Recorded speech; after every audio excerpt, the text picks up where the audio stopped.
jump into Bucharest traffic. Yeah. Not the worst of it. I've been there now for a day. Have you? Did you enjoy it? The traffic. It's okay. What city are you living?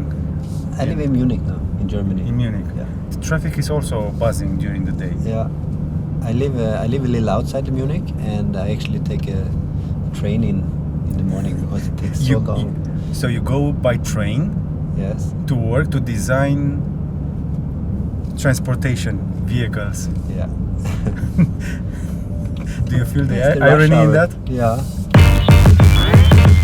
Damn.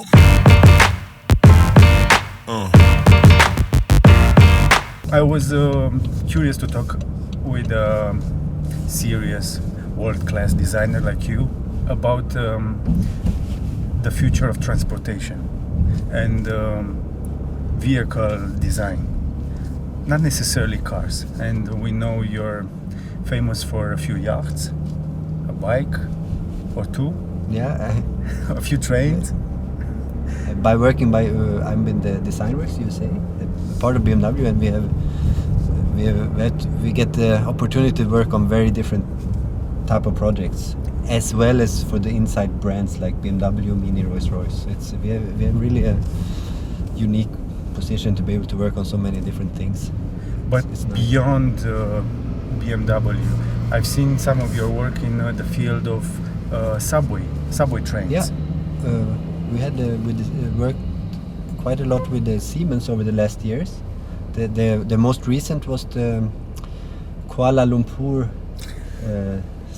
train that we did. Okay, so there's a connection between the Kuala Lumpur trains and this car. Yeah, in one way. They call it cross-fertilization. So you get inspired from the outside, Cross-fertilization. and then you the idea is with DesignWorks was actually to get in views from outside the design world and bring it into the design world, to open your mind a little bit. Yeah. What's the link between yachts and streetcars? How do you put these two together? Yachts can be also very emotional. They're very elegant lines. I mean, Okay, they could be quite, emotion, elegance, Yeah. and then? if you can have more performance yachts. Yeah, we worked together with Far Design in America. They were one of the leading of doing, America's Cup boats and stuff like this. So it's really a lot of performance, and you could compare that with the wind tunnel test for maybe that BMW is doing for the cars. Like we did on this new X6, we had a lot of tries in the wind tunnel to really try to get efficient dynamic to work, in better. But do better you use numbers. the wind tunnel to do espresso machines? I've seen some of Espresso your espresso machine? machines, and I'm a big fan of good coffee, and yours look pretty nice by design. The most emotional coffee machines out there. We did some, for example, for Starbucks, Okay. where we had a housing of the machine in real metal. So it was sculptured metal. It's almost like hand-hammered aluminium thing, And there was a barista machine. So, of course, you can. So it's all about emotion and elegance. Yeah, it connects a little products and cars and.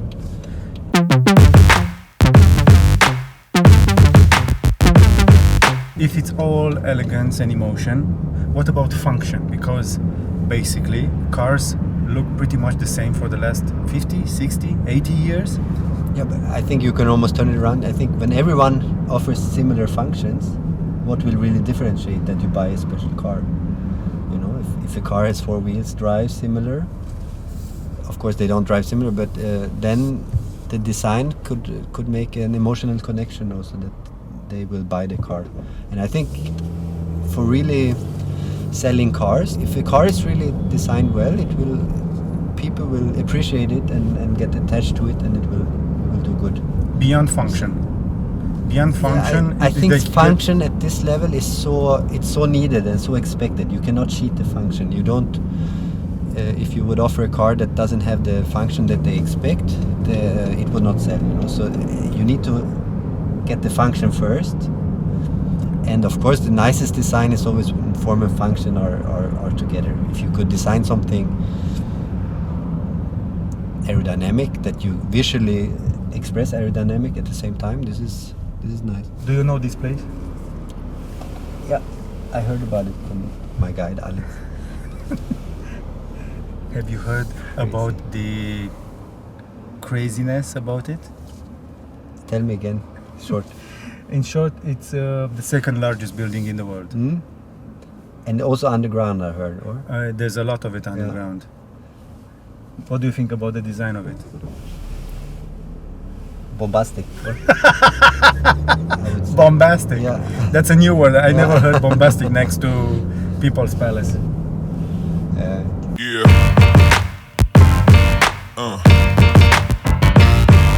But beyond emotion and elegance and function, proper function, I'm very keen on technology.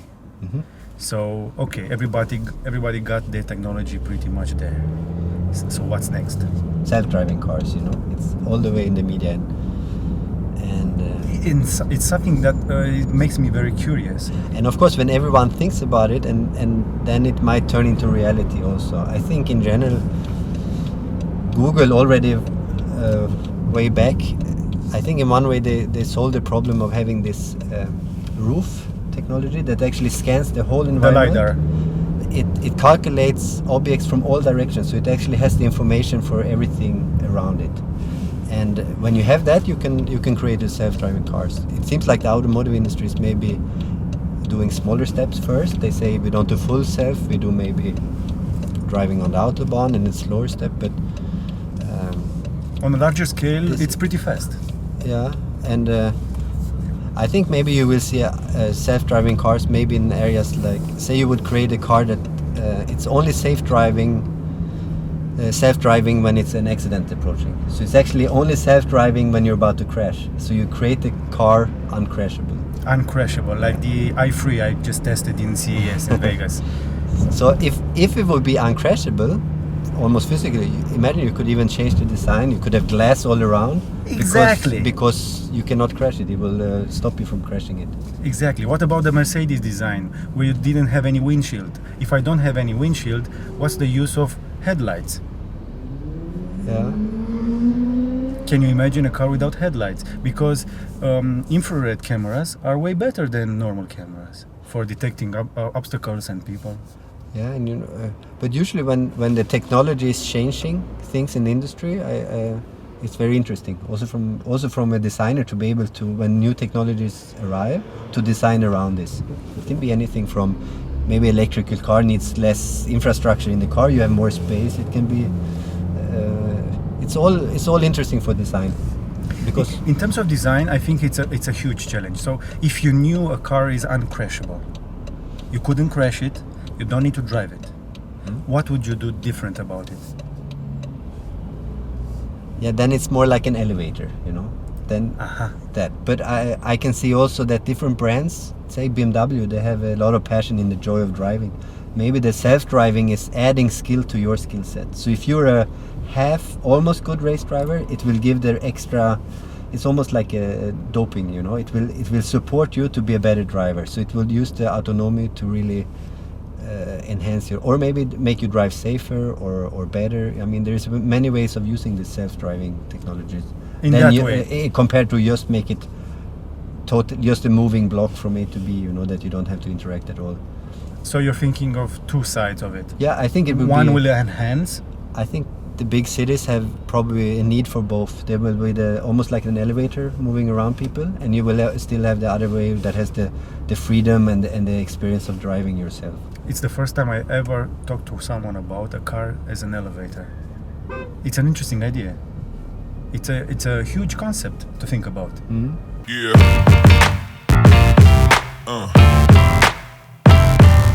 Okay, so if I made the car an elevator, I would have all screens in my elevator, and it should be something as close to a living room as possible. But it's a little interesting how people say self-driving cars, it needs to be totally different inside. But already today, the person who is not driving is already not driving, you know. So like me right now, it still looks similar around me, even that it wouldn't need to do because I could do other stuff. Yes, but it's still dangerous. You know how many car accidents are caused by human error? 95%. So if you could make something to change that, if you could get cars to be driving themselves and to avoid all accidents, you would save. This was my idea. This would maybe even get the insurance for free if you picked a self-driving car. And that feature. maybe you'd be saving only in Romania something like 2,500 people per year. So you'd be saving lives. It's like a big village every year. And think about the people on the side, the families, and the other people involved in a car accident. It's kind of huge. Makes you think. I think this field will come, the safety in the cars. Much more. Going beyond this, what do you think in terms of emotional? What influences you when you're trying to do something different? Is it still exciting to do such, I don't know, it's not major. When you change a design, it's not an overhaul. You have to see that different concepts you work on are having different challenges, you know. If you do a serial production car like this X6, it's a lot of challenges in the character and the refinement and things like this. If you would do a show car, for example, you maybe have a challenge of creating a vision that people will really get attached to. And I think in general BMW is really interesting to be with because they are at least one of the more innovative of the car brands, and you can see with the iCars now that they're trying to go their own way a little bit and be quite authentic. So I think let's talk carbon fiber then. Yeah, okay. What about it? What about carbon fiber, electric engines? They are also influencing design in a major way. A lot of time the technology affects the design, you know. If it's a sheet metal needs to be pressed from one direction, you know, and you cannot it's always that the technology decides a little what type of shapes we get. And look at people, if they get LED lights that are much slimmer, all people all of a sudden start to like it. It's like it feels like that's the next technology step, or the iPad is a little thinner, and that is the relevance to what was before. That's what makes them excited. And LED lights are so small, you could change the headlights altogether. Yeah. They shouldn't be so big after all. You can slim them, split them. There's a lot of design opportunity, and I think this is an area you will, in the next coming generation, we'll see a lot of new look. Yeah. But when we'll have LED and carbon fiber on a large scale, I think carbon fiber is like LED, is the future for car material. What do you think? Aluminum, carbon fiber. It's a little like I don't know if it was one made in Sweden. There was many years back. There was a bicycle made all in plastic, and I think it's a little the stupidity of just for the sake of something using it everywhere. I think each material has its properties, and the lightness and the stiffness that carbon had, you should use in those areas where it's most suitable. You know, maybe you don't need carbon just for decor for decoration pleasure, but you should really use it in the structure. And I think because it's strong, what designers have done for a long time is really if you have a beautiful structure, a light construction of the car, why don't you even show that from the outside? So so you see the function, you see the structural work also from the exterior of the car. Like a motorcycle, you would see part of the chassis and part of the tank kind of interacting. And if you could do something like this, it would be nice, because there is some there is some beautiful structures in the carbon fiber, and then it's all hidden. It's underneath there, but it's and it's also like a texture, a special texture to it. Yeah. And I was imagining how nice would it be to see the engine from outside if the hood was transparent. Like Bugatti or what else showed that? Like yes, but imagine we had a transparent hood now. That should be interesting. And have some blue lights from underneath the electric engine. Yeah. Pimp my ride electric style. And whenever we're gonna get electric motors on all cars eventually, we won't need to put the engine in front, and then we're gonna get a lot of free space to do something else with it. And if it's true what I read and what I saw, the perfect aerodynamic car shouldn't be pointing. It should be round, like a teardrop, the bottom of a teardrop in the front. In the front, yes. In the back, it's difficult. Then it creates a drag, but yeah. I mean, a lot of times, the vision is always the drop-shaped glass car with thin wheels and electrical engine. That's a little the vision that's been out there for a while. We don't have this type of car yet, but maybe we will. For how long is it? Yeah, I've seen it my whole career. I think these ideas around a car like this, but it's I don't know. There's a Not even conservatism in the whole mindset from the Exactly. industry, maybe, or maybe from the people self. Tesla also has the trunk and the hood. Under the hood, there's nothing. There's only empty space, luggage space. But So- it still looks like a normal car. Tesla. Exactly. Why is that? Why Yeah. do we need that? Well, They could have done it. they could have. I wish they would. So do you think eventually people should also, I don't know, get comfortable with the new design and accept the right shape? Because it's all about efficiency now. We talk also carbon fiber for the sake of efficiency. We want as efficient cars as possible. So if we had it more aerodynamic, it should be more efficient. So that should work in the end. Yeah, but I mean, efficient, slow-moving cars like now, like you're in the city, you don't really. It's not really the aerodynamic now that is the problem. The problem is that you have 2 tons driving around with. You know, if you would have new regulations and new rules that you could maybe drive around with a few 100-kilo car, you would have a very different scenario. So the elevators shouldn't be at all, let's say, square. It could be, I don't know, like a circle. You could have your own bubble to walk around, Yeah. to drive around the city, and then fly it. Okay, I think we're there. Yes, this is it. This is the Polytechnica. It's the technical university.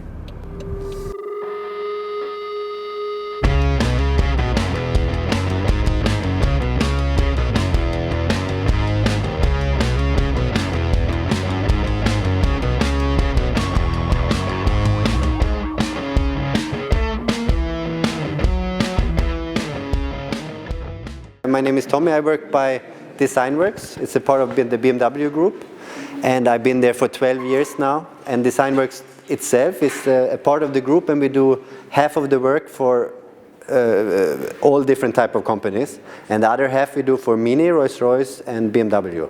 So it's really a broad field of products when you're at DesignWorks. And we came now. I'm here because of the X6. I did the exterior design of the new BMW X6. And then I heard that you are the only industrial design school here, right? Yes. In Bucharest? Yes. And you're connected with the technical university, or? Yes. So but you're doing the design part, or you're doing engineering also?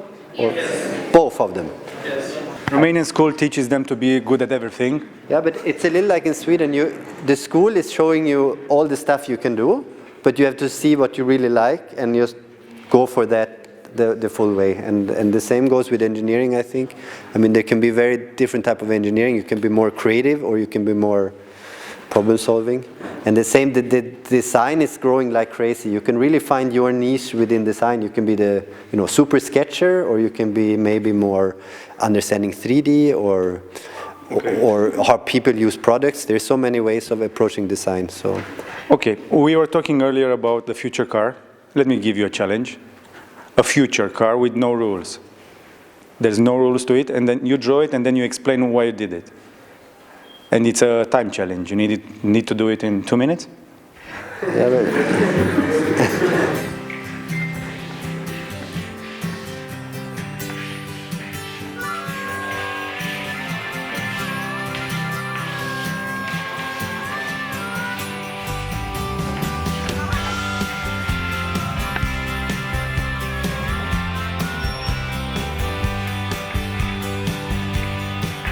this would be the first, but with more the glass bubble, This would be the slow-moving city.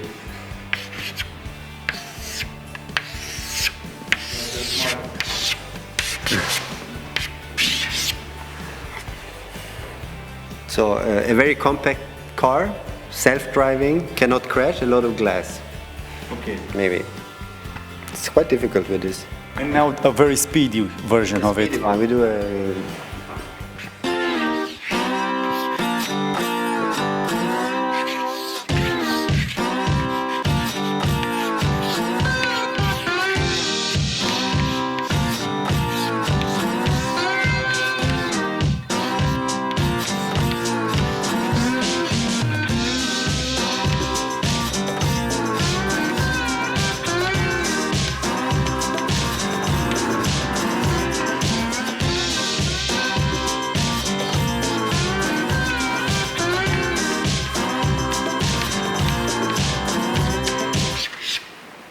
Do you have any questions about why he did how he did it? Aren't you intrigued by the shape of the car? Do you see any headlights? Yeah, I mean There aren't any. the what? Headlights. Oh, sorry. Yeah, I didn't see that. So are you curious about the headlights, or I don't know, a bumper? I mean, it's a sketch, so I don't see the headlights being.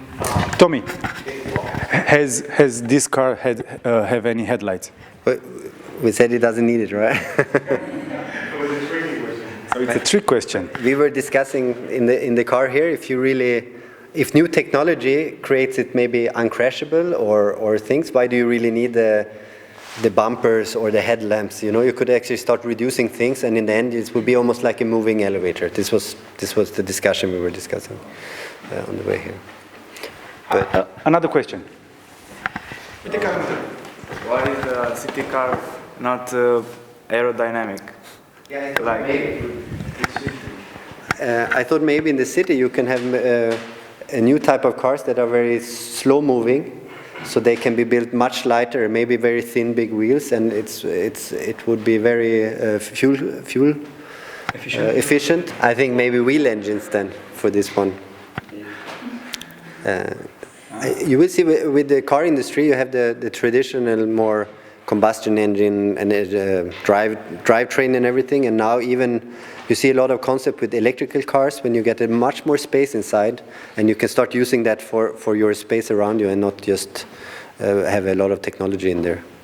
It's almost a little like the old TV was this big and now it's this thin, you know, and what can you do with this reduction then? Where do you get your inspiration from the design concepts? As a designer, you're scanning the whole time. So you see all the new concepts that come during a year. You see, and you take it from everywhere. Like it can be products, nature, and it's part of the job to absorb everything, and then work it around in your head, and then use it for creative output. So it's like it's a flow.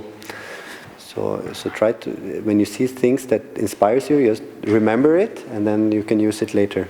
Almost every day I spend time modeling and sketching, also at home in the night. By hand. Yeah, and a lot of modeling.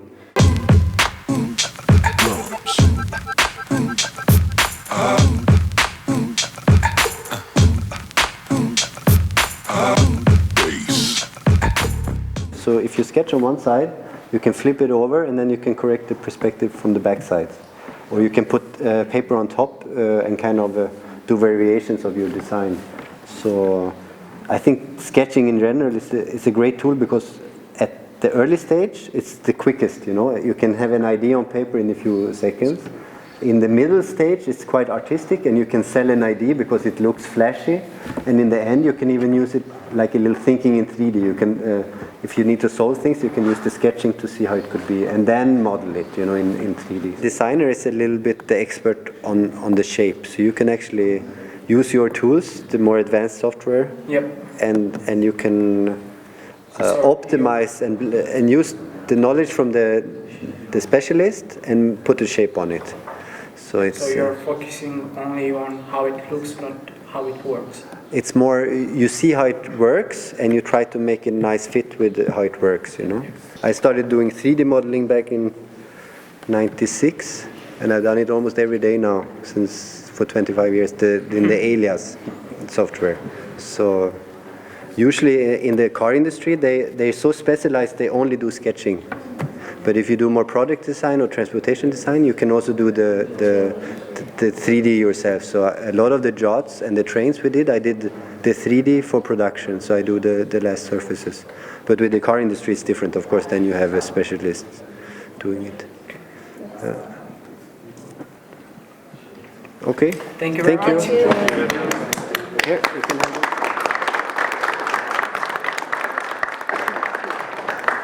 What do you think about the students? Yeah, it's nice, or? Yes, it is. Yeah, You had a great impact on them. Just half an hour and you're famous. No, I think if they have here not 100% design, if it's connected to engineering, I think they should maybe make that the strength, or make the engineering part more creative. So it's really more visionary, the engineering part as well. So they are a little more visionaries then, you know, and then some of them, maybe not all, but the ones that are really into sketching or more the shape, they can do that as their niche then. And Tommy, we want to thank you. thank you also, yeah. In the name of our viewers from Cavaleria.ro, we wish you the best of luck. We are very thankful for your time here, and we are looking forward to seeing your next design. Okay, thank you very much.